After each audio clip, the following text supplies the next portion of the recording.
YS Rajasekhara Reddy గారు మరణించకముందు, మరణించిన తర్వాత ఎంతోమంది జగన్కి వెన్నుదన్నుగా ఉండి ఈ రోజు వరకు ఎలాంటి పదవులు ఆశించకుండా వాళ్ళు కార్యకర్తలే కానివ్వండి, మరొకలే కానివ్వండి, ఈరోజు వరకు వాళ్ళతో పాటు నడుస్తూ ఉన్నారు.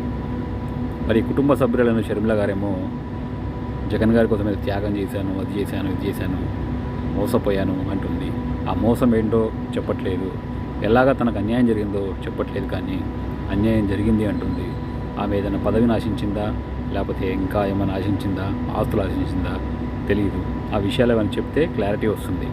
అంతేగాని సొంత అన్నం మీద అబండాలు మోపేసి పరువునంతా బజారు పాలు చేసుకొని ప్రత్యర్థుల దగ్గర చులకనైపోవడం ఇది చాలా బాధాకరం.